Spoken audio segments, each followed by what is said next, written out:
गुरु रू प्यारी साध संगत जी, वाहिगुरु जी का खालसा, वाहिगुरु जी की फतेह। भाई साहब भाई वीर सिंह जी की कमोलक रचना है श्री गुरु हरगोबिंद साहब जी महाराज के जीवन प्रसंग। आओ उसका अगला हिस्सा सरवण करने की कोशिश करिए जी। पिछले हिस्से में असी पढ़िया 40वां माई भाग भरी, उस लिखत का बाकी हिस्सा आओ प्यार नाल सरवण करने की कोशिश करिए जी। इस तरह की प्रेम लगन विच, हथ सेवा विच ते मन सिमरन विच लग्या समा बीतदा है। सूत कतियां अटेरियां नड़ियां ते चढ़ गया। हुण माई ने जुलाहे दे सूत सुपुर्द कीता। उसने भी उण के रेजा माई दे घर पहुँचाया। हुण माई ने धोबी नूं चोखा कुछ दे के रेजा धुआ के खुंब वर्गा चिट्टा करवाया। अपने घर विच एक थां था पिया जो जे सतगुरु घर आवन ते उन्हां दे बैठण दा होवे। ਉਹ ਥਾਂ ਸਾਫ਼ ਕਰਕੇ ਧੂਪ ਤੁਖਾਇਆ, ਫੁੱਲਾਂ ਦੇ ਸੇਰੇ ਲਟਕਾਏ, ਇੱਕ ਸੁੰਦਰ ਚੌਕੀ ਉੱਥੇ ਡਾਈ, ਰੇਜਾ ਇਸ ਪਰ ਪਿਆਰ ਨਾਲ ਧਰ ਦਿੱਤਾ।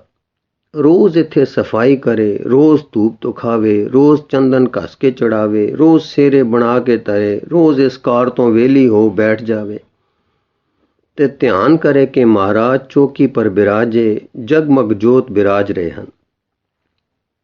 दो वेले ध्यान, ये उपासना, ये पूजा माई ने ठाण लई। इस तरह की अथक ते एक रंगी, इस तरह की सोहनी प्रीत वेख के सेवादास माता दा बहुत श्रद्धालु हो गया। बचपन तो आग्याकार ते प्यार करन वाला पुत्र सी, पर हुण माता दे अविरल प्रेम दा श्रद्धालु हो गया। प्रेम दा श्रद्धालु हो डाढ़े सत्कार विच आ गया। दो चार ऐसे समय आए कि बरादरी दे होर ब्राह्मणा ने सेवादास नूं मखौल कीता कि तेरी मां किस आहरे इस बुढ़े वारे लग पई है। तद सेवादास ने उन्हां नूं चंगी तरह निरुत्तर कीता, तुसी माया दे प्रेमी हो गए हो। प्रेम जद आत्मा विच उपजदा है तां एक नवीं जिंद जागदी है। रब्बी प्रेम अपने राह आप जाणदा है।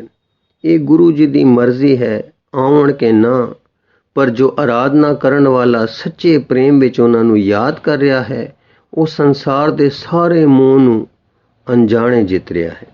उसकी सुरत एकागर हो रही है और गुरु जगत तारनहार दे चरण कमलां ते जुड़ रही है। ओदा ये सारा कम असल भगती, असल प्रेमा भगती है, असल भगती योग है। माई दी उपासना दे बहुते समय लंघदे जाण ते ਆਪਣੀਆਂ ਸਿੱਖ ਸੰਗਤਾਂ ਵੱਲੋਂ ਵੀ ਸੁਨੇਹੇ ਆਏ ਕਿ ਅਸੀਂ ਪੰਜਾਬ ਚੱਲੇ ਹਾਂ। ਰੇਜਾ ਦੇ ਦਿਓ ਤਾਂ ਅਸੀਂ ਸਤਿਗੁਰਾਂ ਦੇ ਚਰਨੀ ਅਰਬ ਦਿਆਂਗੇ। ਸੇਵਾਦਾਸ ਨੂੰ ਸਿਆਣਿਆਂ ਸਿੱਖਾਂ ਸਮਝਾਇਆ ਵੀ ਕਿ ਮਹਾਰਾਜ ਨੂੰ ਰਾਜਸੀ ਕੰਮਾਂ ਦਾ ਵੀ ਹੱਲ ਕਰਨਾ ਅਕਸਰ ਰਹਿੰਦਾ ਹੈ। ਦੁਸ਼ਟਾਂ ਦੇ ਸੁੱਧ ਕਰਨੇ ਲਈ ਜੰਗੀ ਸਮਾਨ ਵੀ ਕਰਨੇ ਆਉਂਦੇ ਹਨ। ਉਹਨਾਂ ਨੂੰ ਵੇਲ ਕਿੱਥੇ ਕਿ ਕਸ਼ਮੀਰ ਆਉਣ। ਨਾਲ ਸਮਾਜ ਵੀ ਬਹੁਤ ਹੋਣਾ ਹੋਇਆ। एडे कठिन पहाड़ां नूं चीर किस तरह आउणा हो सके। किसे समझाया कि आद गुरु देशां विच फिरे हन, फिर होर गुरु जी घट फिरे हन ते गुरु जी नूं खेचल देनी ठीक नहीं, बस्तर उत्थे ही घल दिओ। इस तरह दियां समझौतियां दे उत्तर सिद्धी माता दे प्रेम वाले मन तो ये निकलदे सन कि गुरु संगतां दा गुरु है, पर गुरु मेरा निज दा अपना गुरु है। मेरा प्यार इस तरह का है कि मैनू दर्शन बिन चैन नहीं। कलेजा दर्शनां नूं तड़फदा है ते जेदे दर्शनां नूं तड़फदा है जदों मेरा है, अपना है, मेरे कालजे विच उस तो नेड़े होर कोई नहीं। मैनू मरण जीवन की शंका नहीं रही, मुक्ति की चाह नहीं रही। सारे बखेड़े कलेश छड़ एक दर्शन तांग बेवसे लग रही है जो मेरे हटाया हटदी नहीं। तद मैं की करा। सेवादास मेरा पुत्र है, मैं जानदी हाँ मेरा है। इस तरह दी मैनू पै गई है कि गुरु मेरा गुरु है। ये मैं किवें कड्डां। मैं नहीं चाहुंदी कि गुरु जी नूं मैं खेचल दियां, पर गुरु मेरा है, मैनू दर्शन होण। ये अपनत, ये सिख मेरी दूर नहीं होनी। मैनू दसो मैं किवें करां। बाकी रहा आसा दा पूरन होना, ਇਹ ਉਹਨਾਂ ਦੇ ਵਸ ਹੈ। ਮੈਨੂੰ ਅਸੀਸ ਦਿਓ ਕਿ ਮੇਰੀ ਸਿੱਖ ਨਾ ਮਿਟੇ। ਮਰਾਂ ਤਾਂ ਇਸੇ ਸਿੱਖ ਵਿੱਚ ਮਰਾਂ, ਗੁਰੂ ਦੀ ਰਜ਼ਾ ਜੋ ਚਾਹੇ ਕਰੇ। ਮਿਲੇ ਮਿਹਰ ਨਾ ਮਿਲੇ ਮਿਹਰ, ਪਰ ਦਰਸ਼ਨ ਤਾਂਗ ਮੇਰੀ ਨਾ ਮਿਟੇ। ਜਦੋਂ ਮੌਤ ਮੇਰੇ ਨੈਣ ਸਦਾ ਲਈ ਮੀਟੇ, ਦਰਸ਼ਨ ਤਾਂਗ ਮੇਰੀ ਉਸ ਵੇਲੇ ਵੀ ਨਾ ਮਿਟੇ, ਪਰ ਨਾ ਮਿਟੇ। ਗੁਰੂ ਜੀ ਬੜੇ ਕੰਮਾਂ ਤੇ ਰੋਜ਼ਿਆਂ ਵਾਲੇ ਹਨ। ਮੇਰੀ ਕੰਗਲੀ ਦੇ ਮੋਟੇ ਕੱਪੜੇ ਦੇ ਮੁਤਾਜ ਨਹੀਂ, ਇਹ ਮੈਂ ਜਾਣਦੀ ਹਾਂ। ਪਰ ਅਰਸ਼ਾਂ ਵਿੱਚ ਜੇ ਮਾਤ ਲੋਕ ਵਿੱਚ ਆਏ ਤਾਂ ਕਿਸੇ ਮਿਹਰ ਕਰਨ ਲਈ ਆਏ।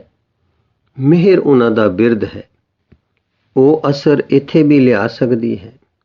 ਮੇਰੀ ਸਿੱਖ ਮੇਰਾ ਕੱਪੜਾ ਕੁਝ ਮੁੱਲ ਨਹੀਂ ਰੱਖਦੇ। ਅਸੀਂ ਮੁਰਦੇ ਹਾਂ, ਮੁਰਦਿਆਂ ਦੀ ਹਿਲਜੁਲ ਕੋਈ ਅਰਥ ਨਹੀਂ ਰੱਖਦੀ।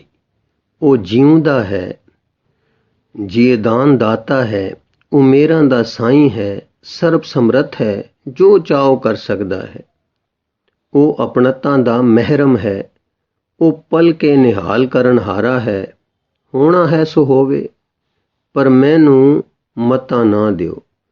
ਮੇਰੇ ਸਿਦਕ ਦੀ ਮਿਹਨਤੀ ਕਰਕੇ ਮੈਨੂੰ ਅਕਲਾਂ ਦੀ ਜਾਂਚ ਨਾ ਦੱਸੋ। ਮੈਨੂੰ ਜੀਉਣ ਦਿਓ ਸਿੱਖ ਵਿੱਚ, ਸਦਰ ਵਿੱਚ, ਤਰਸਨ ਵਿੱਚ, ਆਰਾਧਨ ਵਿੱਚ, ਪਿਆਰ ਵਿੱਚ, ਦਿਨ ਰਾਤ ਦੀ ਲਗਨ ਲਿਵ ਵਿੱਚ, ਦਰਸ਼ਨ ਤਾਂਗ ਵਿੱਚ। ਬਸ ਕੀ ਹੋਇਆ, ਕੀ ਹੋਊ, ਕਿੰਜ ਹੋਣਾ ਚਾਹੀਏ, ਮੈਨੂੰ ਨਾ ਦੱਸੋ। ਮੈਂ ਜੀਉ ਪਈ ਸਤਿਗੁਰੂ ਦੀ ਦਰਸ਼ਨ ਤਾਂਗ ਵਿੱਚ। ਮਿਲੇ ਅਵਸ਼ਯ ਮੋਹਿ ਬਿਸਵਾਸਾ, ਜੀਵਤ ਮੈਂ ਨਹਿ ਤਿਆਗ ਆਸਾ। ਨਾਹੇ ਤਾਂ ਮਰ ਕੇ ਮਿਲ ਹੋ ਜਾਏ, ਮੈਂ ਨਾ ਪਰਤਗਿਆ ਤਜੇ ਕਦਾਏ।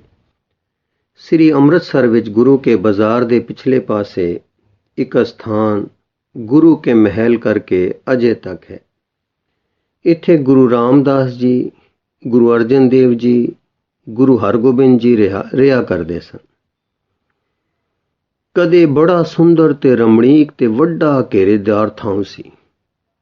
ਸਮੇਂ ਦੇ ਫੇਰ ਸਿੱਖਾਂ ਦੀ ਅਣਗਹਿਲੀ ਤੇ ਚੁਫੇਰੇ ਹਿੰਦੂ ਵਸੋਂ ਦੇ ਪ੍ਰਭਾਵ ਕਰਕੇ ਹੁਣ ਥੋੜਾ ਜਿਹਾ ਥਾਂ ਤੇ ਥੋੜਾ ਜਿਹਾ ਮੰਦਰ ਰਹਿ ਗਿਆ ਹੈ, ਜੋ ਨਿਸ਼ਾਨੀ ਜ਼ਰੂਰ ਦੱਸਦਾ ਹੈ ਕਿ ਇੱਥੇ ਕਦੇ ਜਗਤ ਦੇ ਤਾਰਨਹਾਰ ਰੰਗ ਲਾ ਗਏ ਹਨ। ਇਹਨਾਂ ਆਤਮ ਰੰਗ ਵਿੱਚ ਚਹਿਲ ਪਹਿਲ ਕਰਦੇ ਮਹਿਲਾਂ ਵਿੱਚ ਇੱਕ ਦਿਨ ਮਾਤਾ ਗੰਗਾ ਜੀ ਪਤੀਬ੍ਰਤਾ ਧਰਮ ਅਵਤਾਰ ਬੈਠੇ ਸਨ ਕਿ ਉਹਨਾਂ ਦੇ ਜਗ ਤਾਰਨਹਾਰ ਪੁੱਤਰ ਸ੍ਰੀ ਗੁਰੂ ਹਰਗੋਬਿੰਦ ਜੀ ਅਕਾਲ ਬੁੰਗੇ ਸਾਹਿਬੋਂ ਦੀਵਾਨ ਦੀ ਸਮਾਪਤੀ ਮਗਰੋਂ ਆ ਗਏ ਤੇ ਅਦਬ ਸਤਕਾਰ ਨਾਲ ਸਿਰ ਨਿਵਾਉਂਦੇ ਅੱਗੇ ਵਧੇ। ਮਾਤਾ ਜੀ ਨੇ ਸਿਰ ਛਾਤੀ ਨਾਲ ਲਾਇਆ, ਪਿਆਰ ਦਿੱਤਾ ਤੇ ਅੰਦਰੋਂ ਗੁਰਤਾ ਦਾ ਧਿਆਨ ਕਰਕੇ ਡਾਢੇ ਸਤਕਾਰ ਨਾਲ ਬਿਠਾਇਆ। ਗੁਰੂ ਜੀ ਪਲ ਕੋ ਠਹਿਰ ਕੇ ਬੋਲੇ, ਮਾਤਾ ਜੀ ਕੁਛ ਚਿਤ ਉਦਾਸੀ ਰੰਗ ਦੱਸਦਾ ਹੈ। ਮਾਤਾ, ਤਾਰਨਹਾਰ ਲਾਲ ਜੀ ਸੁਖ ਤਾਂ ਹੈ। ਗੁਰੂ ਜੀ, ਕੋਈ ਖਿੱਚ ਕਿਸੇ ਵੇਲੇ ਪੈਂਦੀ ਹੈ। ਮਾਤਾ, ਕਹੀ। ਗੁਰੂ ਜੀ, ਕੋਈ ਰੂਹ ਬਿਲਬਦੀ ਦਿਸਦੀ ਹੈ। ਮਾਤਾ, ਕਿਉਂ? ਗੁਰੂ ਜੀ, ਕਿਸੇ ਦੀ ਆਤਮਾ ਵਿੱਚ ਦਰਸ਼ਨ ਤਾਂਗ ਦੀ ਲौ ਲੱਗ ਰਹੀ ਹੈ, ਪ੍ਰੇਮ ਜਾਗ ਆਈ ਹੈ। ਮਾਤਾ ਜੀ, ਜੀ ਤਾਂ ਵਿਛੜਨ ਤੇ ਨਹੀਂ ਕਰਦਾ, ਅਥਰੂ ਭਰ ਆਏ, ਪਰ। ਗੁਰੂ ਜੀ, ਮਾਤਾ ਜੀ ਕੋਈ ਦੁੱਖ ਵਿੱਚ ਹੈ, ਉਸ ਦੀ ਸਹਾਇਤਾ ਦੀ ਲੋੜ ਹੈ। ਕੋਈ ਸਿੱਖ ਵਿੱਚ ਹੈ, ਉਸ ਨੂੰ ਮਿਲਣੇ ਦੀ ਲੋੜ ਹੈ, ਆਪਣੇ ਜੋ ਹੋਏ। ਮਾਤਾ, ਅੱਖਾਂ ਮੀਟ ਗਈ, ਲੂੰ ਕੰਡੇ ਹੋ ਗਏ, ਸਦਕੇ ਇਸ ਬਿਰਧ ਦੇ ਆਪਣੇ ਜੋ ਹੋਏ। ਧੰਨ ਗੁਰੂ ਨਾਨਕ, ਆਪਣੇ ਜੋ ਹੋਏ। ਧੰਨ ਗੁਰੂ ਅੰਗਦ, ਆਪਣੇ ਜੋ ਹੋਏ। ਧੰਨ ਗੁਰੂ ਅਮਰਦੇਵ, ਆਪਣੇ ਜੋ ਹੋਏ। ਧੰਨ ਗੁਰੂ ਰਾਮਦਾਸ, ਆਪਣੇ ਜੋ ਹੋਏ। ਧੰਨ ਗੁਰੂ ਅਰਜਨ ਦੇਵ, ਆਪਣੇ ਜੋ ਹੋਏ। ਧੰਨ ਗੁਰੂ ਹਰਗੋਬਿੰਦ, ਆਪਣੇ ਜੋ ਹੋਏ। ਇਹ ਬਿਰਧ ਅਕਾਲ ਪੁਰਖ ਦਾ ਹੈ, ਇਹ ਬਿਰਧ ਗੁਰੂ ਦਾ ਹੈ, ਇਹ ਨਿਸ਼ਾਨੀ ਗੁਰੂ ਦੀ ਹੈ।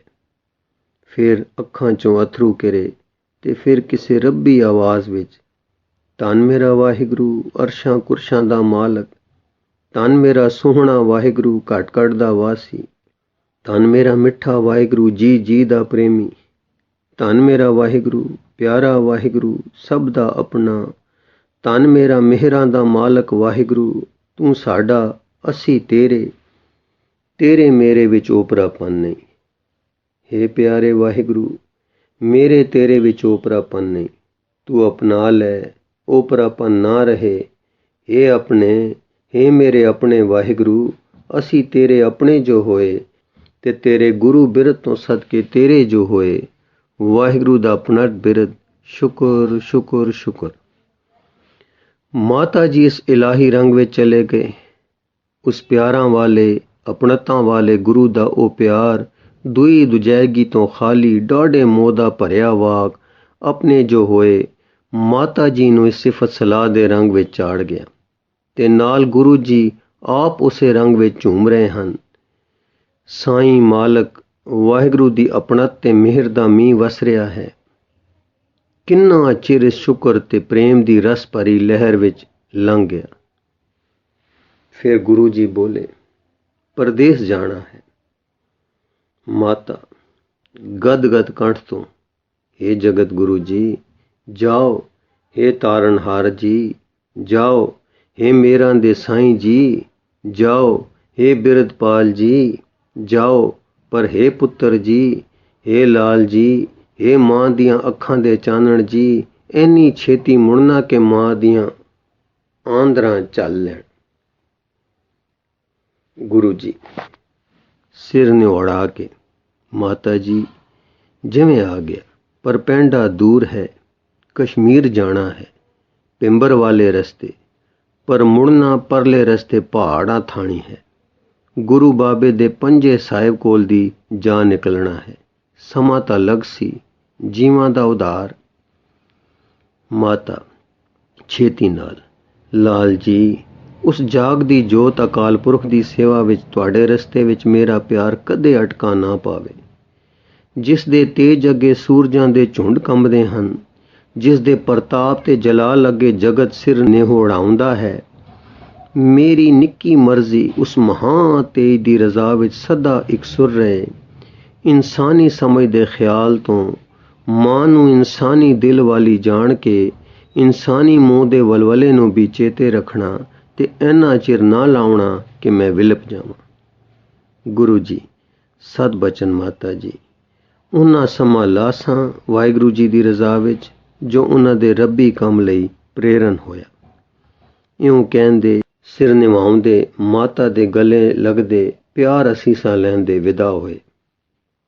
ਅਰਸ਼ੋਂ ਦੁਨੀਆ ਨੂੰ ਪਿਆਰ ਕਰਨ ਆਏ ਪੁੱਤ ਨੂੰ ਟੋਰ ਕੇ ਮਾਤਾ ਨੇ ਅੰਦਰੋਂ ਬੂਹੇ ਮਾਰ ਲਏ ਤੇ ਉਸ ਪੂਰੇ ਵਾਹਿਗੁਰੂ ਪ੍ਰੇਮ ਦੇ ਰੰਗ ਵਿੱਚ ਅਰਦਾਸ ਮਗਨ ਹੋ ਗਈ। ਏ ਵਾਹਿਗੁਰੂ, हे ਪਿਆਰੇ ਪਿਤਾ, हे ਮੇਰੇ ਆਪਣੇ ਵਾਹਿਗੁਰੂ, ਕਬਹੂ ਨ ਹੋਵੋ ਦ੍ਰਿਸ਼ਟ ਅਗੋਚਰ ਜੀ ਕੇ ਸੰਗ ਬਸੇ। हे ਮੇਰੇ ਆਪਣੇ ਪਰਮੇਸ਼ਰ, ਕਬਹੂ ਨ ਹੋਵੋ ਦ੍ਰਿਸ਼ਟ ਅਗੋਚਰ ਜੀ ਕੇ ਸੰਗ ਬਸੇ। ਇੱਕ ਅਚਰਜ ਰੱਬੀ ਸੁਰ ਵਿੱਚ ਮਾਤਾ ਜੀ ਫਿਰ ਗਾਵੇਂ, ਕਬਹੂ ਨ ਹੋਵੋ ਦ੍ਰਿਸ਼ਟ ਅਗੋਚਰ ਜੀ ਕੇ ਸੰਗ ਬਸੇ। हे ਦਾਤਾ, हे ਮੇਰੇ ਸੁੰਦਰਾਂ ਦੇ ਸੁੰਦਰ ਵਾਹਿਗੁਰੂ, ਕਦੇ ਨਾ ਵਿਸਰੋ, ਕਦੇ ਨਾ ਦੂਰ ਹੋਵੋ, ਕਦੇ ਨਾ ਓਲੇ ਹੋਵੋ, ਕਦੇ ਨਾ ਵਿਥ ਪਵੇ। हे ਚਾਨਣ, हे ਸੂਰਜਾਂ ਦੇ ਸੂਰਜ, ਇਹ ਨੇਤਰ ਅੰਸੇ, ਇਹਨਾਂ ਵਿੱਚ ਸਦਾ ਬੈਠੋ, ਸਦਾ ਦਿਸੋ, ਸਦਾ ਵਸੋ, ਕਦੀ ਨਾ ਵਿਛੜੋ। हे ਮਾਲਕ, ਲਾਲ ਤੇਰੀ ਜੋਤ ਹੈ, ਨੈਣ ਦੇ ਸਦਾ ਤੇਰਾ ਜਲਵਾ ਦੇਖਾਂ। ਮੇਰੀਆਂ ਮਮਤਾ ਭਰੀਆਂ ਅੱਖੀਆਂ ਪੁੱਤ ਵੇਖਦੀਆਂ ਹਨ। ਮੈਨੂੰ ਸਦਾ ਆਪਣੀ ਜੋਤ ਵਿਖਾਲ, ਮੈਂ ਤੈਨੂੰ ਵੇਖਾਂ, ਇੱਕ ਤੈਨੂੰ ਵੇਖਾਂ, ਲਾਲ ਵਿੱਚ ਇੱਕ ਤੇਰਾ ਜਲਵਾ ਦੇਖਾਂ। ਪਰ ਮੈਂ ਪੁੱਤ ਵੇਖਦੀ ਹਾਂ, ਹਾਂ ਮੈਂ ਗੁਰੂ ਵੇਖਦੀ ਹਾਂ, ਗੁਰੂ ਵੇਖਾਂ, ਤੇਰੀ ਰਜ਼ਾ ਵੇਖਾਂ, ਤੇਰੀ ਰਜ਼ਾ ਵਿੱਚ ਕਦੇ ਆਪਣਾ ਆਪ ਅੱਗੇ ਆਉਂਦਾ ਨਾ ਦੇਖਾਂ। हे ਆਪੇ ਤਾਰਨਹਾਰ ਮੇਰਾਂ ਵਾਲੇ, ਕਬੂ ਨਾ ਹੋਵੋ ਦ੍ਰਿਸ਼ਟ ਅਗੋਚਰ। ਇਉਂ ਅਰਦਾਸਾਂ ਕਰਦੀ ਉੱਚੇ ਭਾਵਾਂ ਵਿੱਚ ਲੀਨ ਹੁੰਦੀ ਮਾਤਾ ਉੱਠੀ, ਗਲ ਪੱਲਾ ਪਾਇਆ। ਵਾਹਿਗੁਰੂ ਦੇ ਜਲਾਲੀ ਰੂਪ ਦੇ ਅਨੁਭਵ ਵਿੱਚ ਜ਼ਮੀਨ ਉੱਤੇ ਡੰਡੋਤ ਮੱਥਾ ਟੇਕ ਕਿਸੇ ਡਾਢੇ ਉੱਚੇ ਰਸ ਦੇ ਰੰਗ ਵਿੱਚ ਗਾਵੀਂ, ਆਦੇਸ ਤਸੈ ਆਦੇਸ, ਆਦ ਅਨੀਲ ਅਨਾਦ ਅਨਾਹਤ ਜੁਗ ਜੁਗ ਏਕੋ ਵੇਸ। ਇਸ ਆਦੇਸ਼ ਵਿੱਚ ਅਰਥਾਤ ਮੱਥਾ ਟੇਕਣ ਵਿੱਚ ਉਸ ਆਦ ਤੇ ਆਦ ਤੋਂ ਰਹਿਤ, ਮਾਇਆ ਤੋਂ ਰਹਿਤ, ਸਦਾ ਇੱਕ ਰਸ ਦੇ ਚਰਨ ਕਮਲਾਂ ਵਿੱਚ ਮੱਥਾ ਟੇਕਦੀ ਲੀਨ ਹੋ ਲੀਨ ਹੋ ਰਹੀ। ਮਾਤਾ ਜੀ ਤੋਂ ਵਿਦਾ ਹੋ ਗੁਰੂ ਸਾਹਿਬ ਡੇਰੇ ਗਏ। ਉੱਥੇ ਜਾ ਕੇ ਆਪਣੇ ਕਾਰਦਾਰਾਂ ਨੂੰ ਬੁਲਾ ਕੇ ਚੋਣਵੇਂ ਸੂਰਮੇ ਨਾਲ ਚੱਲਣ ਲਈ ਤਿਆਰ ਕਰਵਾਏ ਤੇ ਪਿੱਛੇ ਦਾ ਇੰਤਜ਼ਾਮ ਯੋਗ ਕਰਮਚਾਰੀਆਂ ਨੂੰ ਸੌਂਪ ਕੇ ਆਪ ਟੁਰ ਪਏ। ਅੰਮ੍ਰਿਤਸਰੋਂ ਟੁਰ ਕੇ ਸੰਗਤਾਂ ਨੂੰ ਨਿਹਾਲ ਕਰਦੇ ਆਪ ਚਪਰਾਹੜਪੁਰ ਪਿੰਡ ਜੋ ਸਿਆਲਕੋਟ ਦੇ ਜ਼ਿਲ੍ਹੇ ਹੈ ਆਪਣੇ। ਮੈਦਾਨ ਵਿੱਚ ਇੱਕ ਬ੍ਰਾਹਮਣ ਖੜਾ ਸੀ। ਉਸਨੇ ਦੂਰ ਤੋਂ ਘੋੜ ਅਸਵਾਰ ਆਉਂਦੇ ਵੇਖੇ। ਸਭ ਤੋਂ ਅੱਗੇ ਪਹੁੰਚੇ ਸਵਾਰ ਤੋਂ ਉਸਨੇ ਪੁੱਛਿਆ, ਇਹ ਕੌਣ ਹੈ? ਸਵਾਰ ਨੇ ਦੱਸਿਆ ਕਿ ਸ੍ਰੀ ਗੁਰੂ ਹਰਗੋਬਿੰਦ ਜੀ ਜੋ ਵਾਹਿਗੁਰੂ ਵੱਲੋਂ ਜਗਤ ਨੂੰ ਤਾਰਨ ਆਏ ਹਨ, ਉਹਨਾਂ ਦੀ ਸਵਾਰੀ ਆ ਰਹੀ ਹੈ। ਅਵਤਾਰ ਤੇ ਅਸਵਾਰ, ਦੋ ਗੱਲਾਂ ਸੋਚਦਾ ਬ੍ਰਾਹਮਣ ਉੱਥੇ ਖੜਾ ਰਿਹਾ। ਇਹਨੇ ਨੂੰ ਸਤਿਗੁਰ ਘੋੜੇ ਨੂੰ ਅੱਡੀ ਲਾਏ ਆਪ ਆ ਨਿਕਲੇ ਤੇ ਕਹਿਣ ਲੱਗੇ, ਹੇ ਬ੍ਰਾਹਮਣ, ਕਿਤੇ ਜਲ ਨੇੜੇ ਹੈ? ਬ੍ਰਾਹਮਣ ਨੇ ਨੁਹਾਰ ਤੇ ਕਲਗੀ ਜਿੱਗਾ ਤੋਂ ਪਛਾਤਾ ਕਿ ਹੋਵੇ ਨਾ ਤਾਂ ਹਰਗੋਬਿੰਦ ਗੁਰੂ ਇਹੋ ਹੈ। ਮੂੰਹ ਪੱਕਾ ਕਰਕੇ ਕਹਿਣ ਲੱਗਾ, ਹੇ ਸਤਿਗੁਰੂ, ਆਪ ਜਗਤ ਗੁਰੂ ਹੋ, ਘਟ ਘਟ ਦੀ ਜਾਣਨ ਹਾਰੇ ਹੋ। ਆਪ ਤੋਂ ਕੀ ਕੁਛ ਗੁੱਜਾ ਛਿਪਾ ਹੈ? ਜਿੱਥੇ ਪਾਣੀ ਹੈ ਆਪ ਜਾਣ ਰਹੇ ਹੋ। ਸਤਿਗੁਰੂ ਇਹ ਸੁਣ ਕੇ ਬ੍ਰਾਹਮਣ ਵੱਲ ਗੌਰ ਨਾਲ ਤੱਕੇ ਤੇ ਫਿਰ ਹੇਠਾਂ ਉਤਰੇ। ਇੰਨੇ ਨੂੰ ਬਾਕੀ ਸੇਨਾ ਵੀ ਆ ਗਈ। ਜੋ ਸਵਾਰ ਨੇੜੇ ਤੇੜੇ ਪਾਣੀ ਦੇਖਣ ਗਏ ਸਨ, ਉਹ ਵੀ ਆ ਗਏ ਤੇ ਦੱਸਣ ਲੱਗੇ ਕਿ ਪਾਣੀ ਕਿਤੇ ਨੇੜੇ ਤਾਂ ਨਹੀਂ ਦਿਸਦਾ। ਸਤਿਗੁਰੂ ਜੀ ਇੱਕ ਡਾਢੇ ਗੰਭੀਰ ਤੇ ਤੇਜ ਦੇ ਰੰਗ ਵਿੱਚ ਖੜੇ ਸਨ। ਸਵਾਰਾਂ ਦੀ ਗੱਲ ਮਾਨੋ ਸੁਣੀ ਨਹੀਂ। ਆਪ ਦੇ ਹੱਥ ਵਿੱਚ ਇੱਕ ਭਾਰੀ ਬਰਛਾ ਸੀ। ਜਿੱਥੇ ਖੜੇ ਸਨ ਉੱਥੇ ਹੀ ਉਹ ਬਰਛਾ ਜ਼ਮੀਨ ਵਿੱਚ ਖੋਪ ਕੇ ਕੱਢ ਲਿਆ। ਬਰਛੇ ਦੇ ਬਾਹਰ ਨਿਕਲਦੇ ਸਾਰ ਪਾਣੀ ਦੀ ਧਾਰ ਨਾਲ ਆਈ। ਇਸ ਤਰ੍ਹਾਂ ਬ੍ਰਾਹਮਣ ਆਪਣੀ ਕਰਨੀ ਤੇ ਸ਼ਰਮਿੰਦਾ ਹੋ ਕੇ ਪੈਰੀਂ ਡਿੱਗ ਪਿਆ ਤੇ ਭੁੱਲ ਬਖਸ਼ਾਈ। ਸਤਿਗੁਰੂ ਨੇ ਮਿਹਰ ਕੀਤੀ ਤੇ ਵਾਹਿਗੁਰੂ ਜੀ ਦਾ ਪਿਆਰ ਇਸ ਨੂੰ ਦਾਨ ਕੀਤਾ। ਇੱਥੇ 1-2 ਦਿਨ ਡੇਰਾ ਰਿਹਾ ਤੇ ਉਸ ਚਸ਼ਮੇ ਦਾ ਪਾਣੀ ਕਾਫੀ ਕਮ ਦਿੰਦਾ ਰਿਹਾ। ਫਿਰ ਸਤਿਗੁਰੂ ਜੀ ਗੜੋੜੀ, ਵਜ਼ੀਰਾਬਾਦ ਅਨੇਕ ਥਾਈਂ ਠਹਿਰਦੇ, ਉਪਦੇਸ਼ ਦੇਂਦੇ, ਸੰਗਤਾਂ ਤਾਰਦੇ, ਅਨੇਕਾਂ ਜੀਵਾਂ ਦਾ ਉਧਾਰ ਕਰਦੇ ਮੀਰਪੁਰ ਚੌਮੁਖ ਜਾ ਉਤਰੇ। ਇੱਥੇ ਸੰਨਿਆਸੀ ਬੈਰਾਗੀਆਂ ਦਾ ਕੋਈ ਇਕੱਠ ਸੀ। ਸਾਰੇ ਦੀਵਾਨ ਵਿੱਚ ਆ ਜੁੜੇ। ਇਹਨਾਂ ਵਿੱਚ ਇੱਕ ਬੀਰਮ ਨਾਮੇ ਬ੍ਰਾਹਮਣ ਵੀ ਆ ਗਿਆ। ਇਹ ਚਿਰ ਤੋਂ ਸੱਚੇ ਮਾਰਗ ਦਾ ਢੂੰਡਾਵ ਸੀ। ਵਾਹਿਗੁਰੂ ਦੀ ਮਿਹਰ ਨਾਲ ਇਸ ਦੀ ਨਿਸ਼ਾ ਹੋਈ ਤੇ ਨਾਮ ਤਰੀਕ ਹੋ ਕੇ ਸਿੱਖ ਬਣ ਗਿਆ। ਉਸ ਦੀ ਔਲਾਦ ਦੇ ਕਈ ਲੋਕ ਹੁਣ ਤੱਕ ਸਿੱਖ ਸੁਣੀਂਦੇ ਹਨ। ਇਸ ਤੋਂ ਅੱਗੇ ਕੈਣ ਪਿੰਡ ਵਿੱਚ ਝਾਂਗਣ ਨਾਮ ਇੱਕ ਪੂਜਨੀਕ ਬ੍ਰਾਹਮਣ ਆਪਣੀ ਸੇਵਕੀ ਦਾ ਆਗੂ ਪ੍ਰਸਿੱਧ ਆਦਮੀ ਸੀ। ਸਤਿਗੁਰਾਂ ਦੇ ਦਰਸ਼ਨ ਨੂੰ ਆਇਆ। ਜਦੋਂ ਆਪਣੇ ਸੰਸੇ ਨਿਵਰਤ ਹੋਏ ਵੇਖੇ ਤਾਂ ਸਾਰੀ ਲੋਕ ਲਾਜ ਛੱਡ ਕੇ ਗੁਰੂ ਕਾ ਸਿੱਖ ਹੋ ਗਿਆ। ਪਿੰਬਰ ਲੰਘ ਕੇ ਸਮਾਣੀ ਪਿੰਡ ਦਾ ਮੂਲਾ ਜੋ ਆਪਣੇ ਇਲਾਕੇ ਦਾ ਗੁਰੂ ਸੀ, ਸਤਿਗੁਰ ਦਾ ਸਿੱਖ ਬਣ ਗਿਆ। ਇਹ ਲੋਕ ਰਸਮੀ ਆਗੂ ਸੀ। ਇਹਨਾਂ ਦੇ ਆਤਮੇ ਵਿੱਚ ਜਾਗਰਤ ਨਹੀਂ ਸੀ। ਰੱਬੀ ਹੁਲਾਰਾ ਇਹਨਾਂ ਦੇ ਅੰਦਰ ਨਹੀਂ ਸੀ। ਸਤਿਗੁਰ ਦੇ ਦੀਦਾਰ ਨਾਲ ਵਾਹਿਗੁਰੂ ਪ੍ਰੇਮ ਦਾ ਝਲਕਾ ਵੱਜ ਜਾਂਦਾ ਸੀ ਤੇ ਮਾਨੋ ਸੁੱਤੇ ਜਾਗ ਪੈਂਦੇ ਤੇ ਮੋਏ ਜੀ ਉੱਠਦੇ ਸਨ। ਇਹਨਾਂ ਦੇ ਪ੍ਰੇਮੀ ਹੋਣ ਨਾਲ ਇਹਨਾਂ ਦੀਆਂ ਸੰਗਤਾਂ ਵੀ ਜੀਵਨ ਕਣੀ ਪਾ ਲੈਂਦੀਆਂ ਸਨ। ਬਹਿਰਾਮ ਗਲੇ ਜਾ ਗੁਰੂ ਜੀ ਨੇ ਡੇਰੇ ਪਾਏ ਤੇ ਸ਼ਿਕਾਰ ਚੜੇ। ਇਸ ਇਲਾਕੇ ਦਾ ਇੱਕ ਝੰਡਾ ਨਾਮੇ ਸਿੱਖ ਗੁਰੂ ਜੀ ਨੂੰ ਜੰਗਲ ਦੇ ਸਾਰੇ ਰਸਤੇ ਦੱਸਦਾ ਫਿਰਿਆ।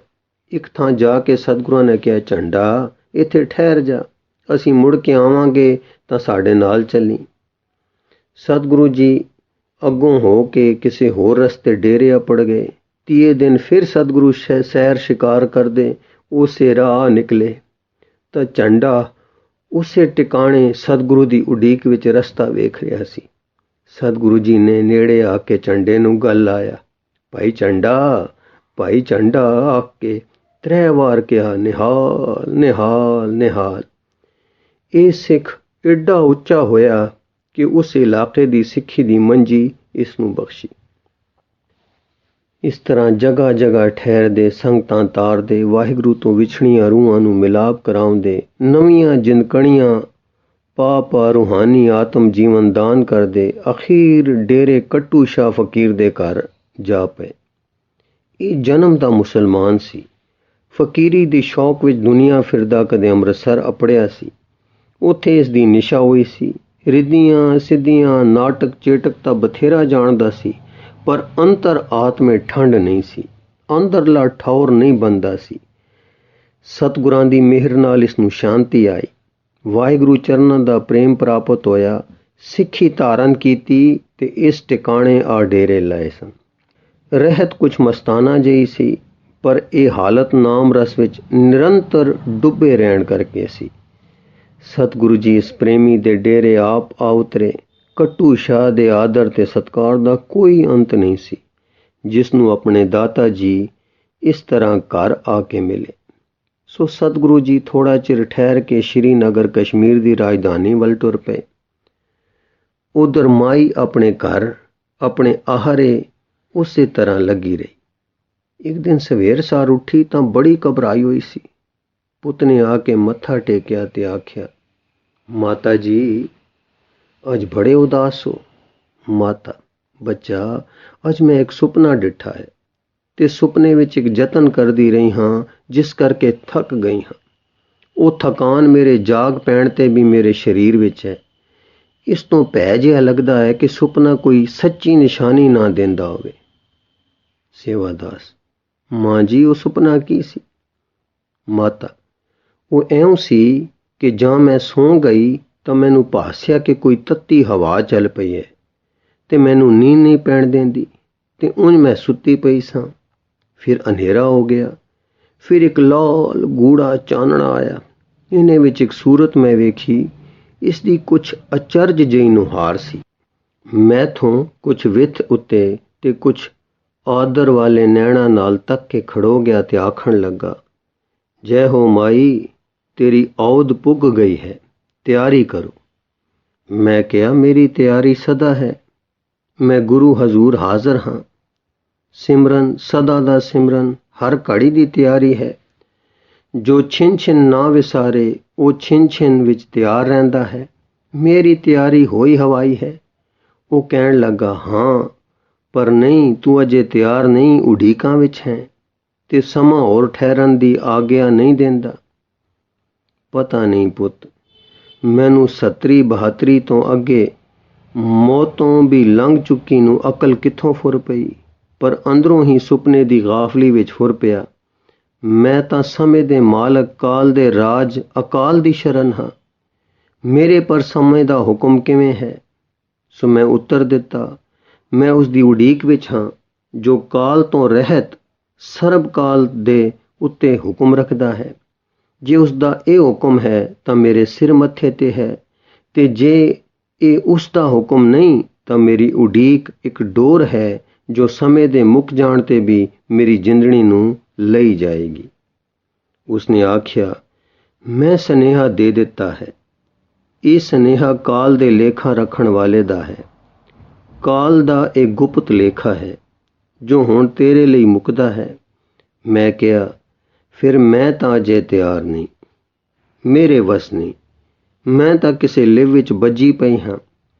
ਤੁਸੀਂ ਜੇ ਸਮਰੱਥ ਹੋ ਤਾਂ ਤੋੜ ਲਓ ਤੇ ਲੈ ਚੱਲੋ, ਉਜ਼ਰ ਨਹੀਂ। ਰੋਂਦੀ ਟੁਰਸਾਂ, ਕੁਰਲਾਂਦੀ ਜਾਸਾਂ, ਕੂੰਜ ਵਾਂਗੂ ਕੂਕੂ ਕਰਸਾਂ, ਆਖਸਾਂ ਹਾਏ ਨਾ ਵਿਛੋੜੋ, ਨਾ ਵਿਥ ਪਾਓ। ਮਿਲ ਲੈਣ ਦਿਓ, ਸਿੱਕ ਲਾਦ ਲੈਣ ਦਿਓ। ਜੇ ਬਲੀ ਹੋ ਤਾਂ ਲੈ ਜਾਸੋ, ਖੁਸ਼ੀ ਨਾਲ। ਮੈਂ ਨਹੀਂ ਜੇ ਤਿਆਰ, ਮੇਰੇ ਵੱਸ ਦੀ ਗੱਲ ਨਹੀਂ। ਮੇਰੀ ਲਗਨ ਮੇਰੇ ਵੱਸੋਂ ਪਰੇ ਹੋ ਚੁੱਕੀ ਹੈ। ਉਸਨੇ ਆਖਿਆ, ਮੈਂ ਅਦਮ ਨਾਲ ਸੁਨੇਹਾ ਦਿੱਤਾ ਹੈ। ਬਲ ਤਾਂ ਮੇਰੇ ਵਿੱਚ ਹੈ, ਪਰ ਮੈਂ ਤੁਹਾਡੇ ਨੇੜੇ ਨਹੀਂ ਆ ਸਕਦਾ। ਤੁਹਾਡੇ ਅੰਦਰ ਸਿਮਰਨ ਹੈ, ਮੈਂ ਤੁਹਾਨੂੰ ਤਰੋੜ ਮਰੋੜ ਕੇ ਨਹੀਂ ਲੈ ਜਾ ਸਕਦਾ। ਤੁਹਾਡੇ ਅੰਦਰ ਨਾਮ ਰਸ ਦਾ ਤੇਜ ਹੈ। ਅਸੀਂ ਗੋਬਿੰਦ ਭਜਨ, ਗੋਬਿੰਦ ਕੀਰਤਨ ਵਾਲੇ ਥਾਂ ਜ਼ੋਰ ਨਹੀਂ ਰੱਖਦੇ। ਸੰਦੇਸ਼ਾ ਦੇ ਦਿੱਤਾ ਹੈ। ਮੈਂ ਫਿਰ ਹੱਸ ਕੇ ਕਿਹਾ, ਮੈਂ ਅਚਰਜ ਹਾਂ ਕਿ ਤੁਸੀਂ ਸੰਦੇਸ਼ਾ ਦੇਣ ਵੀ ਕਿਉਂ ਆਏ? ਮੈਨੂੰ ਸੁਪਨੇ ਵਿੱਚ ਵੀ ਕਿਉਂ ਦਿਸੇ? ਮੈਨੂੰ ਸੰਦੇਸ਼ਾ ਦੇਣ ਗੁਰੂ ਕਾ ਸਿੱਖ ਆਉਂਦਾ, ਮੈਨੂੰ ਲੈਣ ਮਹਾਰਾਜ ਦਾ ਪਿਆਰਾ ਆਉਂਦਾ ਜੋ ਕਾਲ ਨੂੰ ਜਿੱਤ ਚੁੱਕੇ ਹਨ। ਤੁਸੀਂ ਕਾਲ ਦੇ ਲੇਖੇਦਾਰ ਕਿਉਂ ਆਏ? ਤਦ ਉਸਨੇ ਹੱਸ ਕੇ ਕਿਹਾ, ਮਾਈ, ਤੂੰ ਸੱਚ ਆਖਦੀ ਹੈ। ਤੁਸੀਂ ਏਕੇ ਦੇ ਪਿਆਰ ਵਾਲੇ, ਇੱਕ ਦੀ ਲਗਨ ਵਾਲੇ, ਸਾਡੀ ਸਰਕਾਰ ਤੋਂ ਬਾਹਰ ਹੋ, ਪਰ ਤੁਸੀਂ ਆਪ ਕਦੇ ਕਦੇ ਨਿਰਾਸ਼ ਹੋ, ਆਪਣੀ ਉਮਰ ਗਿਣਿਆ ਕਰਦੇ ਹੋ। ਤੇ ਸੰਸੇ ਵਿੱਚ ਟੁਰ ਜਾਇਆ ਕਰਦੇ ਹੋ ਕਿ ਖਬਰਾ ਉਮਰਾ ਸਾਥ ਦੇਵੇ ਕਿ ਨਾ। ਤੁਸੀਂ ਜਾਣਦੇ ਹੋ ਸੰਸਾ ਇਹ ਸੰਸਾਰ ਹੈ, ਸੋ ਇਸ ਪਿੱਛੇ ਮੈਂ ਆਇਆ ਹਾਂ, ਪਰ ਨਿਰਾ ਖਬਰ ਕਰਨ ਆਇਆ ਹਾਂ। ਤਦ ਮੈਂ ਕਿਹਾ, ਤੇਰਾ ਧੰਨ ਹੋਵੇ, ਤੂੰ ਮੈਨੂੰ ਮੱਤ ਦਿੱਤੀ ਹੈ। ਨਿਖੁੱਟੀ ਦੇ ਦਿਲ ਨੂੰ ਸੰਸਾ ਲੱਗ ਹੀ ਜਾਂਦਾ ਹੈ। ਚੰਗਾ, ਤੁਸੀਂ ਹੁਣ ਜਾਓ। ਲਾਲ ਜੀ ਉਹ ਜਾਵੇ ਨਾ, ਨੇੜੇ ਵੀ ਨਾ ਆਵੇ। ਸੀ ਵੀ ਅਦਬ ਵਿੱਚ, ਪਰ ਮੈਂ ਚਾਹਾਂ ਜਾਵੇ, ਸੋ ਉਸ ਨੂੰ ਮੈਂ ਦਿਲੋਂ ਸੰਕਲਪ ਨਾਲ ਜ਼ੋਰ ਲਾ ਲਾ ਕੇ ਟੋਰਾਂ ਤੇ ਐਉਂ ਮੇਰਾ ਬਲ ਖਰਚ ਹੋਵੇ। ਸੋ ਮੈਂ ਸਤਿਗੁਰੂ ਜੀ ਨੂੰ ਧੰਨ ਗੁਰੂ ਹਰਗੋਬਿੰਦ, ਧੰਨ ਗੁਰੂ ਹਰਗੋਬਿੰਦ ਕਰਕੇ ਯਾਦ ਕੀਤਾ। ਫਿਰ ਉਹ ਟੁਰ ਗਿਆ। ਇਹ ਸੀ ਸੁਪਨਾ। ਸੋ ਜੇ ਸੱਚ ਹੈ, ਮਾਲੂਮ ਸੱਚ ਹੁੰਦਾ ਹੈ, ਤਦ ਮੇਰੀ ਖੜ ਪੁੱਜ ਚੁੱਕੀ ਹੈ, ਪਰ ਸਿੱਖ ਪੂਰਨ ਨਹੀਂ ਹੋਈ। ਸੇਵਾਦਾਸ ਪੁੱਤਰਾ, ਕੋਈ ਉਪਰਾਲਾ ਕਰ। ਸੇਵਾਦਾਸ, ਮਾਂ ਜੀ, ਸਤਿਗੁਰ ਦੇ ਵਾਕ ਹਨ, ਜੈ ਸਾਧੂ ਗੋਬਿੰਦ ਭਜਨ, ਕੀਰਤਨ ਨਾਨਕ ਨੀਤ, ਣਾ ਹੋਣਾ ਤੂੰ ਣੇ ਛੁਟੈ, ਨਿਕਟ ਨਾ ਜਾਈਓ ਦੂਤ। ਇਹ ਧਰਮਰਾਜ ਦਾ ਆਪਣੇ ਦੂਤਾਂ ਨੂੰ ਹੁਕਮ ਹੈ। ਵਾਕ ਸੱਤ ਹੈ, ਤੁਸੀਂ ਹੁਣ ਵੇਖ ਲਿਆ ਹੈ ਤੇ ਉਹ ਤੁਹਾਨੂੰ ਦੱਸ ਗਿਆ ਹੈ ਕਿ ਸੰਸਾ ਕਰਦੇ ਹੋ। ਦੂਰ ਖੜੋ ਕੇ ਸੰਦੇਸ਼ਾ ਦੇਣ ਦਾ ਹਿਆ ਵੀ ਤਾਂ ਪਿਆ ਹੈ, ਸੋ ਹੁਣ ਸੰਸਾ ਨਾ ਕੀਤਾ ਕਰੋ। ਮਾਈ, ਗੁਰੂ ਜੀ ਦਾ ਬਿਰਧ ਪਤਤ ਪਾਵਨ ਹੈ, ਜ਼ਰੂਰ ਆਉਣਗੇ, ਪਰ ਮੇਰੀ ਕੰਗਲੀ ਦੀ ਲਿਵ ਡੋਰੀ ਪੱਕੀ ਨਹੀਂ। ਜੇ ਰਤਾ ਮੈਥੋਂ ਛੁੱਟੀ, ਤਤਕਾਲ ਲੈ ਜਾਏਗਾ। ਮੈਂ ਕਿਵੇਂ ਡੋਰ ਪਕਣਾ? ਮੇਰੇ ਕਲੇਜੇ ਹੋਣ, ਵਿਛੋੜੇ ਦੀ ਪੀੜ ਸਹਿਣ ਦੀ ਵੀ ਤਾਕਤ ਨਹੀਂ। ਮੇਰਾ ਮੱਥਾ ਤੜਫਦਾ ਹੈ। ਕਦ ਚਰਨ ਪਰਸਾਂ, ਕਦ ਇਹ ਸੀਸ ਹੋਵੇ ਤੇ ਉਹ ਚਰਨ ਹੋਣ। ਸੇਵਾਦਾਸ, ਮਾਤਾ, ਤੁਹਾਡੀ ਨਾਮ ਵਿੱਚ ਲਿਵ ਤਾਂ ਲੱਗ ਗਈ। 8 ਪੈਰ ਗੁਰੂ ਜਪਦੇ ਹੋ, ਹਿਰਦੇ ਨਿਵਾਸ ਲੱਭ ਪਿਆ ਹੈ, ਕੀ ਇਹ ਸ਼ੁਕਰ ਨਹੀਂ? ਮਾਂ, ਲੱਖ ਲੱਖ ਤੇ ਕਰੋੜ ਕਰੋੜ ਸ਼ੁਕਰ ਹੈ, ਪਰ ਇਹ ਤੁਕ ਬੱਚਾ ਵਾਚ ਹਾਂ। ਦਰਸ਼ਨ ਦੇਖਤ ਦੋਖ ਨਸੇ, ਕਬੂ ਨਾ ਹੋਵੋ ਦ੍ਰਿਸ਼ਟ ਅਗੋਚਰ, ਜੀ ਕੇ ਸੰਗ ਬਸੇ। ਦਰਸ਼ਨ ਦੇਖਦਿਆਂ ਸਭ ਦੁੱਖ ਤੇ ਦੋਸ਼ ਦੂਰ ਹੋ ਗਏ। ਇਹ ਦਰਸ਼ਨ ਦਾ ਪ੍ਰਤਾਪ ਹੈ। ਫਿਰ ਮੰਗਦੇ ਕੀ ਹਨ ਕਿ ਕਦੇ ਮੇਰੀਆਂ ਅੱਖਾਂ ਅੱਗੋਂ ਦੂਰ ਨਾ ਹੋਵੋ। ਹੇ, ਤੁਸੀਂ ਜਿਉਂ ਮੇਰੇ ਜੀ ਦੇ ਨਾਲ ਵਸ ਰਹੇ ਹੋ। ਪੁੱਤ, ਜੀ ਕੇ ਸੰਗ ਬਸੇ ਤਾਂ ਹੋ ਚੁੱਕੇ, ਵਿਥ ਵਿਰਲ ਨਹੀਂ, ਪਰ ਦਰਸ਼ਨ ਦਾ ਸਵਾਦ ਇਸ ਤੋਂ ਕੁਝ ਹੋਰਵੇਂ ਹੈ, ਜਿਸ ਲਈ ਅੰਦਰਲੀ ਤੜਪ ਗੁਰੂ ਜੀ ਐਵੇਂ ਦੱਸਦੇ ਹਨ। ਸਾਹਿਬ ਸ੍ਰੀ ਗੁਰੂ ਹਰਗੋਬਿੰਦ ਜੀ ਦੇ ਨਾਲ ਤਾਂ ਬਸੇ, ਪਰ ਦਰਸ਼ਨ ਹੋਣ ਨਾ, ਕਦੇ ਝਲਕਾ ਦੇਣ ਨਾ, ਫਿਰ ਆਸ ਪੂਰੀ ਹੋਵੇ। ਪਰ ਹਾਏ, ਮੇਰੇ ਦਿਨ ਮੁੱਕ ਚੁੱਕੇ, ਮੇਰੇ ਲੇਖੇ ਵਿੱਚ ਸਵਾਸ ਬਾਕੀ ਨਹੀਂ ਰਹੇ। ਮੇਰੇ ਵਿੱਚ ਕੋਈ ਗੁਣ ਸਤਿਆ ਨਹੀਂ, ਪਰ ਸਿੱਕ ਅਜੇ ਹੈ ਤੇ ਤਿਰਖੀ ਹੋ ਰਹੀ ਹੈ, ਕੋਈ ਉਪਾਅ ਕਰ। ਪੁੱਤਰ, ਨੈਣ ਭਰ ਕੇ, ਜੋ ਕਹੋ ਸੋ ਕਰਾਂ। ਮਾਂ, ਅਰਦਾਸ ਕਰ। ਪੁੱਤਰ, ਅੰਮਾ, ਅਰਦਾਸ ਕਰਨੀ ਬੇਅਦਬੀ ਏ। ਉਹ ਆਪਣੀ ਮੌਜ ਨਾਲ ਕੰਗਲਿਆਂ ਦੇ ਘਰ ਵਲਿੱਖਾਂ ਚੀਰ ਕੇ ਆ ਜਾਣ, ਪਰ ਅਰਦਾਸ ਕਰਨੀ ਤਾਂ ਦਾਸਾਂ ਵੱਲੋਂ ਖੇਚਲ ਦੇਣੀ ਹੈ। ਮਾਂ ਕੰਬ ਕੇ, ਠੀਕ ਹੈ, ਪਰ ਬੱਚਾ, ਮੇਰੀ ਦਰਸ਼ਨ ਤਾਂਗ ਤਾਂ ਬੇਅਦਬੀ ਨਹੀਂ, ਇਹ ਵੀ ਤਾਂ ਇੱਕ ਅਰਦਾਸ ਹੈ। ਪੁੱਤ, ਨਹੀਂ ਮਾਂ ਜੀ, ਇਹ ਦਰਸ਼ਨ ਤਾਂ ਅਦਬ ਦੀ, ਪਿਆਰ ਦੀ ਚਾਹਨਾ ਹੈ। ਇਹ ਚੱਲ ਦੇਣ ਲਈ ਗੁਸਤਾਖੀ ਨਹੀਂ, ਇਹ ਪਿਆਰ ਹੈ ਤੇ ਨਾਲ ਰਜ਼ਾ ਪਰ ਟੁਰਨ ਦਾ ਯਤਨ ਹੈ। ਮਾਂ, ਚੰਗਾ ਲਾਲ ਜੀ, ਹੁਣ ਮੈਂ ਉੱਠਾਂ, ਨਾਵਾਂ ਧੋਵਾਂ, ਆਪਣਾ ਧਿਆਨ ਜੀ ਦੇ ਹਜ਼ੂਰ ਹਾਜ਼ਰ ਹੋਵਾਂ। ਇਸ ਪ੍ਰਕਾਰ ਕਈ ਵੇਰ ਮਾਂ ਪੁੱਤ ਦੇ ਆਪੋ ਵਿੱਚ ਸਤਸੰਗ ਦੇ ਵਿਚਾਰ ਹੁੰਦੇ ਰਹੇ।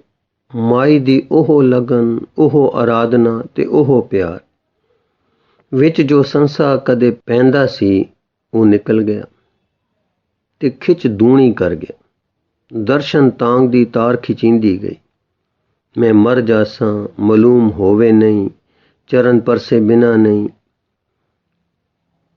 ਪਰ ਇਹ ਕਾਂਬਾ ਹੁਣ ਵਧੇਰੇ ਆਵੇ ਕਿ ਉਹ ਬੜੇ ਕੰਮਾਂ ਵਾਲੇ ਜਗਤ ਜਲੰਦੇ ਨੂੰ ਰੱਖਣ ਆਏ। ਮੈਂ ਨਿਕਾਰੀ ਦੀ ਖਾਤਰ ਆਪਣਾ ਸਮਾਂ ਵਿਅਰਥ ਗੁਆਉਣਗੇ। ਪਰ ਫਿਰ ਕੋਈ ਤਾਕਤ ਅੰਦਰੋਂ ਆਖੇ, ਨਹੀਂ, ਮੇਰੇ ਜੋ ਹੋਏ, ਆਪਣੇ ਜੋ ਹੋਏ, ਕਿਉਂ ਨਾ ਮਿਲਣਗੇ। ਮੇਰੇ ਕੋਈ ਵਸ ਹੈ ਕਿ ਮੈਂ ਦਰਸ਼ਨ ਤਾਂਗ ਨੂੰ ਫੜ ਕੇ ਅੰਦਰ ਰੱਖਿਆ ਹੈ? ਇਹ ਤਾਂ ਮੇਰੇ ਵਸੋਂ ਬਾਹਰ ਦੀ ਹੈ। ਹੁਣ ਸੇਵਾਦਾਸ ਕਦੇ ਕਦੇ ਸੁਣੇ ਕਿ ਗੁਰੂ ਜੀ ਆ ਰਹੇ ਹਨ। ਪਰ ਉਧਰੋਂ ਪਾਤਸ਼ਾਹ ਕਸ਼ਮੀਰ ਆ ਰਿਹਾ ਸੀ। ਉਹ ਖਬਰਾਂ ਉੱਡਣ ਤੇ ਅੱਗੋਂ ਕਸ਼ਮੀਰ ਦੇ ਹਾਕਮ ਪਏ ਤਿਆਰੀਆਂ ਕਰਨ। ਇਸ ਕਰਕੇ ਰੌਲਾ ਪੈ ਜਾਵੇ ਕਿ ਕੌਣ ਆ ਰਿਹਾ ਹੈ। ਸਤਿਗੁਰੂ ਜੀ ਨੇ ਕੋਈ ਸੰਦੇਸ਼ਾ ਅੱਗੇ ਘੱਲਿਆ ਨਹੀਂ, ਪਰ ਉਤਾਵਲ ਪਹੁੰਚਣ ਦੀ ਮਾਲੂਮ ਹੁੰਦੀ ਹੈ। ਗੁਰਦੁਆਰਿਆਂ ਦੇ ਨਿਸ਼ਾਨ ਦੱਸਦੇ ਹਨ ਕਿ ਚੰਗੀ ਲੰਮੀ ਮੰਜ਼ਲ ਕਰਕੇ ਸਫ਼ਰ ਮੁਕਾਉਂਦੇ ਗਏ ਹਨ। ਇੱਕ ਦਿਨ ਸਵੇਰ ਸਾਰ ਮਾਈ ਨੇ ਸੇਵਾਦਾਸ ਨੂੰ ਆਵਾਜ਼ ਦਿੱਤੀ। ਸੇਵਾਦਾਸ ਉਸ ਵੇਲੇ ਭਜਨ ਕਰਕੇ ਉੱਠਿਆ ਹੀ ਸੀ। ਅੱਗੋਂ ਆਵਾਜ਼ ਦਿੱਤੀ ਉਸ, ਹਾਂ ਮਾਂ ਜੀ। ਮਾਤਾ, ਤੂੰ ਤਾਂ ਸਤਿਗੁਰ ਵੇਖੇ ਹਨ, ਬੜਾ ਸੁੰਦਰ ਸਰੀਰ ਹੈ, ਚੰਗੇ ਲੰਮੇ ਤੇ ਭਰਵੇਂ ਹਨ। ਸੇਵਾਦਾਸ, ਹਾਂ ਮਾਂ ਜੀ। ਮਾਤਾ, ਬਾਹਾਂ ਸਾਥੋਂ ਲੰਮੀਆਂ ਹਨ। ਸੇਵਾਦਾਸ, ਜੀ ਮਾਂ ਜੀ। ਮਾਤਾ, ਹੱਸਦੇ ਹਨ ਤਾਂ ਅੱਖਾਂ ਵਿੱਚ ਇੱਕ ਬਿਜਲੀ ਚਮਕ ਲਿਸ਼ਕਾਰਾ ਮਾਰਦੀ। ਸੇਵਾਦਾਸ ਅਚਰਜ ਹੋ ਕੇ, ਕਿਉਂ ਮਾਂ ਜੀ, ਤੁਸਾਂ ਦਰਸ਼ਨ ਪਾਏ ਹਨ?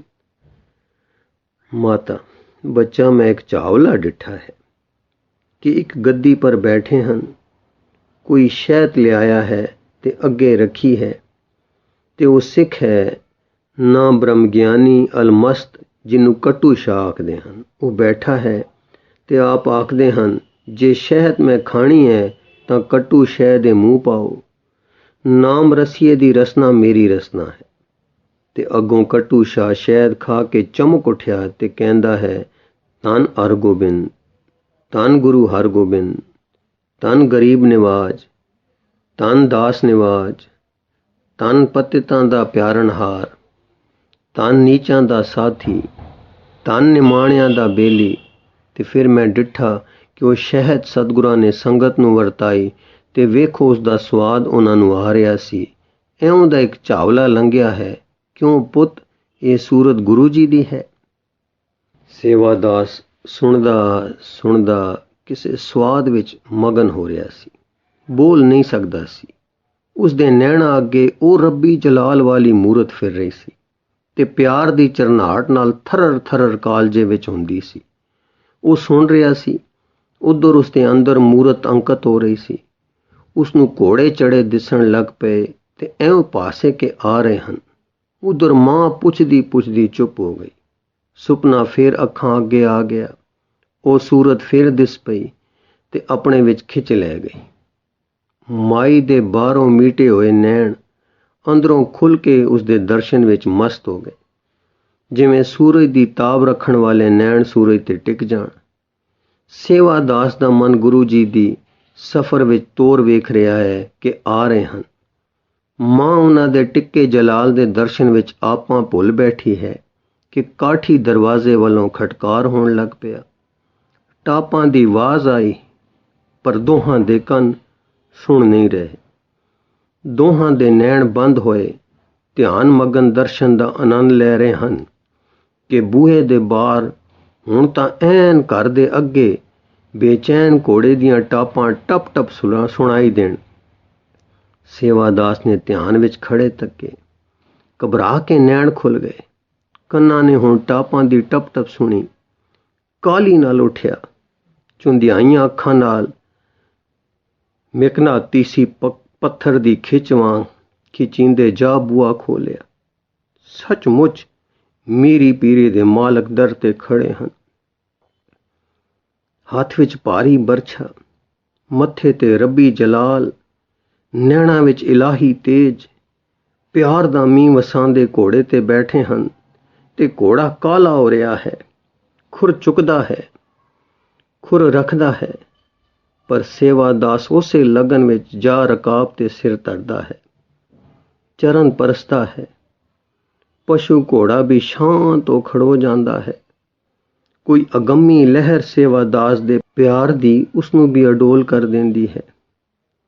ਰਕਾਬ ਤੋਂ ਸਿਰ ਚਾਹ ਕੇ ਚਿਹਰੇ ਵੱਲ ਤੱਕਦਾ ਤੇ ਬੇਬਲ ਹੋ ਫਿਰ ਸਿਰ ਰਕਾਬ ਤੇ ਰੱਖ ਦਿੰਦਾ ਹੈ। ਸੱਚ ਹੈ ਕਿ ਅਸਾਂ ਨਿਮਾਣਿਆਂ ਦੇ ਘਰ ਆ ਗਏ ਹਨ। ਅਸਾਂ ਨਚੀਜਿਆਂ ਦੇ ਘਰ ਵਲਿੱਖਾਂ ਚੀਰ ਕੇ ਜਗਤ ਦੇ ਸੁਆਮੀ ਆ ਗਏ ਹਨ। ਹਾਂ, ਸੱਚ ਹੈ ਸੇਵਾਦਾਸ, ਜੋ ਬ੍ਰਹਮ ਲੋਕ ਤੋਂ ਸੱਚਖੰਡ ਤੋਂ ਮਾਤ ਲੋਕ ਵਿੱਚ ਪਿਆਰ ਦੇ ਬੱਧੇ ਆਉਂਦੇ ਹਨ। ਉਹਨਾਂ ਤੇ ਤਰੁੱਠਵੇਂ ਪਿਆਰ ਦੇ ਅੱਗੇ ਮਾਤ ਲੋਕ ਦੀਆਂ ਵਿੱਥਾਂ ਤੇ ਦੂਰੀਆਂ ਪੈਂਡੇ ਕੀ ਚੀਜ਼ ਹਨ। ਆ ਗਏ ਤੇ ਸੱਚਮੁੱਚ ਆ ਗਏ ਹਨ। ਰਕਾਬ ਫੜ ਕੇ ਘੋੜੇ ਤੋਂ ਉਤਾਰਿਆ, ਫਿਰ ਚਰਨਾਂ ਤੇ ਢਹਿ ਕੇ ਪਿਆਰ ਕੀਤਾ, ਫਿਰ ਅੰਦਰ ਲੈ ਆਇਆ, ਪਲੰਗ ਢਾ ਕੇ ਬਿਠਾਇਆ ਤੇ ਅੰਦਰ ਜਾ ਕੇ ਧਿਆਨ ਮਗਨ ਮਾਤਾ ਨੂੰ ਦੱਸਿਆ ਕਿ ਆ ਗਏ ਹਨ, ਮਹਾਰਾਜ ਆ ਗਏ ਹਨ। ਆਵਾਜ਼ ਸੁਣ ਕੇ ਮਾਂ ਦੇ ਨੈਣ ਖੁੱਲ ਗਏ, ਪਰ ਨਾ ਸਮਝ ਕੇ ਕਿ ਕੀ ਹੈ, ਮਾਈ ਨੇ ਨੈਣ ਘੁੱਟ ਲਏ ਕਿ ਕਿਵੇਂ ਦਰਸ਼ਨ ਓਲੇ ਨਾ ਹੋਵੇ। ਮਾਨੋ ਨੈਣਾਂ ਦੀ ਘੁੱਟ ਦਰਸ਼ਨਾਂ ਨੂੰ ਘੁੱਟ ਸਕਦੀ ਹੈ, ਪਰ ਇਨਸਾਨ, ਮਹਾਰਾਜ ਦੇ ਦਰਸ਼ਨਾਂ ਦੀ ਪਿਆਸ ਦਾ ਕੁੱਠਾ ਇਨਸਾਨ, ਪ੍ਰਤੱਖ ਦਰਸ਼ਨਾਂ ਦੀ ਤ੍ਰੇ ਦਾ ਲੁੱਠਾ ਇਨਸਾਨ, ਹੋਰ ਕਰੇ ਵੀ ਕੀ। ਸੇਵਾਦਾਸ ਨੇ ਮਾਂ ਨੂੰ ਫਿਰ ਕਿਹਾ, ਅੰਮਾ ਆ ਗਏ ਹਨ। ਅੰਮਾ ਬੰਦ ਨੈਣਾ ਵਿੱਚੋਂ ਹੀ, ਹਾਂ ਬੇਟਾ ਮੈਂ ਦਰਸ਼ਨ ਕਰ ਰਹੀ ਹਾਂ। ਪੁੱਤ, ਅੰਮਾ ਸਾਮਰਥਕ ਆ ਗਏ ਹਨ। ਮਾਂ, ਸਾਮਰਥਕ ਦਰਸ਼ਨ ਹਨ, ਨਾ ਬੁਲਾ, ਮੈਥੋਂ ਵਿਛੜਨ ਨਹੀਂ ਹੁੰਦਾ। ਪੁੱਤ, ਅੰਮਾ ਪ੍ਰਤੱਖ ਆਏ ਬੈਠੇ ਹਨ। ਮਾਂ, ਹਾਂ ਪਲੰਗ ਤੇ ਦਰਸ਼ਨ ਦੇ ਰਹੇ ਹਨ। ਪੁੱਤ, ਅੰਮਾ ਅੱਖਾਂ ਖੋਲ ਤੇ ਚੱਲ ਬਾਹਰ। ਮਾਂ, ਨਾ ਬੁਲਾਓ, ਨਾ ਸਤਾਓ, ਸਿੱਕ ਸਿੱਕ ਕੇ ਵੇਖੇ ਹਨ, ਰਜ ਰਜ ਕੇ ਵੇਖ ਲੈਣ ਦਿਓ, ਹਾਏ ਚੁੱਪ ਕਰੋ ਨਾ। ਪੁੱਤ ਹਿਲਾ ਕੇ, ਕੀ ਕਰ ਰਹੇ ਹੋ, ਬੇਅਦਬੀ ਹੋ ਰਹੀ ਹੈ, ਛੇਤੀ ਚਲੋ। ਮਾਂ, ਆ ਗਏ, ਮੇਰੇ ਆਂਗਨ ਆ ਗਏ, ਮੇਰੇ ਸਾਹਮਣੇ ਆ ਗਏ, ਮੈਨੂੰ ਚਰਨ ਬਖਸ਼ ਦਿੱਤੇ, ਕਿਉਂ ਹਿਲਾਨੇ ਹੋ, ਰਤਾ ਕੋ ਤਾਂ ਹੋਰ ਸਵਾਦ ਲੈਣ ਦਿਓ। ਸੇਵਾਦਾਸ ਇਸ ਮਗਨਤਾ ਨੂੰ ਸਮਝ ਨਹੀਂ ਰਿਹਾ ਸੀ, ਪਰ ਉਹ ਬੇਅਦਬੀ ਦੇ ਭੈ ਤੇ ਛੇਤੀ ਮਾਂ ਦਰਸ਼ਨ ਕਰੇ ਦੇ ਡਾਢੇ ਖੁਸ਼ੀ ਭਰੇ ਰੰਗ ਵਿੱਚ ਕਾਲਾ ਹੋ ਰਿਹਾ ਸੀ। ਪਰ ਬਾਹਰ ਬੈਠੇ ਏਕਾ ਸੁਰਤ ਜੇਤੇ ਹੈ ਜੀ ਦੇ ਅਸੂਲ ਦੇ ਜਾਣੂ, ਦਿਲਾਂ ਦੇ ਮਹਿਰਮ ਪਲੰਗ ਤੋਂ ਤਾਵਲੇ ਹੋ ਉੱਠੇ ਤੇ ਅੰਦਰ ਆ ਕੇ ਮਾਈ ਦੇ ਸਾਹਮਣੇ ਖੜੋ ਗਏ। ਸੇਵਾਦਾਸ ਨੂੰ ਇਸ਼ਾਰਾ ਕੀਤਾ ਕਿ ਨਾ ਬੁਲਾਓ।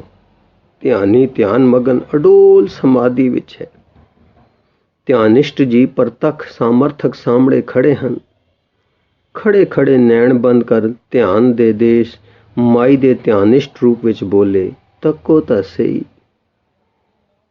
ਇਉਂ ਹੁੰਦੇ ਸਾਰ ਮਾਈ ਦੇ ਨੈਣ ਖੁੱਲੇ, ਪ੍ਰਤੱਖ ਮੂਰਤੀ ਸਾਹਮਣੇ ਵੇਖੀ। ਉਹ ਜੋ ਧਿਆਨ ਵਿੱਚ ਵੇਖੀ ਸੀ, ਧਿਆਨ ਤੋਂ ਉਥਾਨ ਹੁੰਦੀ ਤੇ ਪ੍ਰਤੱਖ ਦਰਸ਼ਨ ਦੇ ਅਚਾਨਕ ਨਜ਼ਾਰੇ ਤੋਂ ਸਮਾਧੀ ਵੱਲ ਰੁਖ ਖਾਂਦੀ।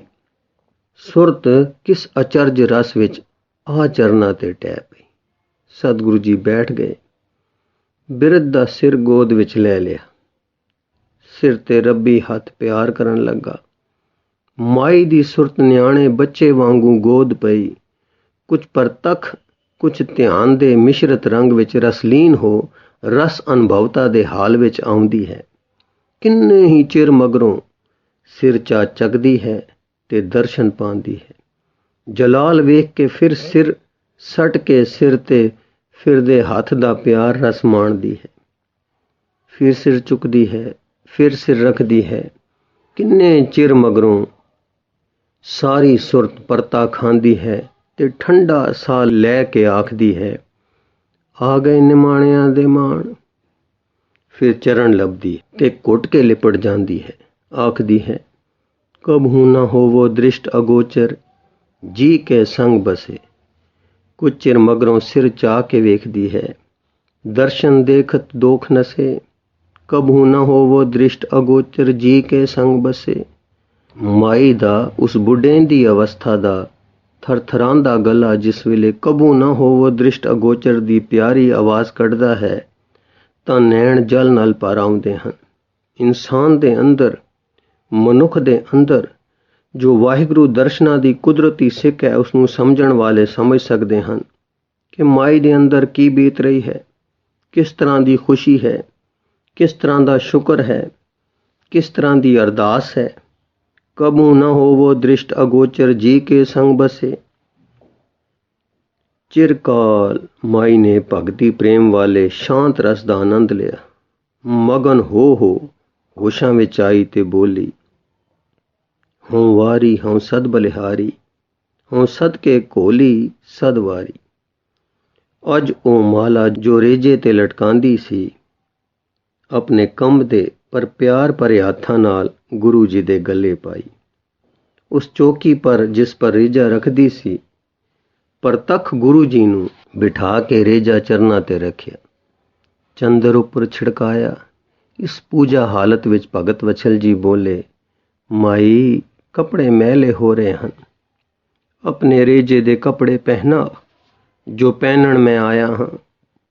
माई सदके हो रही सी, गुरु जी दी कीर्ति गा रही सी, उच्चे किसे रंग विच, उच्चे किसे रस विच मगन सी, अपने गुरु तो वारने हो रही सी। दर्जी बुलाया गया ते उसे वेले रेजा कट के गुरु जी दा जामा सीता गया ते पहराया गया। सतगुरु जी ने इस वेले एक ऐसी दृष्ट पाई कि माई दे नैण अंदरों खुले, जिस अवस्था नूं योगी तरसदे हन। हाँ, जां गत को जोगीसर बाछत, सो गत छिन मैं पाई। इस प्रेम सदके, इस गुरु मेहर ते सिख दर्शन तांग दे सदा सदके, ये तारन हार मूर्ति, ये तारई मूर्ति सदा थिर रहो, सदा थिर रहो, सदा थिर रहो, भगत जना दे रिदे। हाँ जी, इस प्रेम सदके, इस गुरु मेहर ते सिख दर्शन तांग दे सदा सदके, ये तारन हार मूर्ति, ये तार रही मूर्ति सदा थिर रहो, सदा थिर रहो, सदा थिर रहो, भगत जना दे रिदे। वाहिगुरु जी का खालसा, वाहिगुरु जी की फतेह।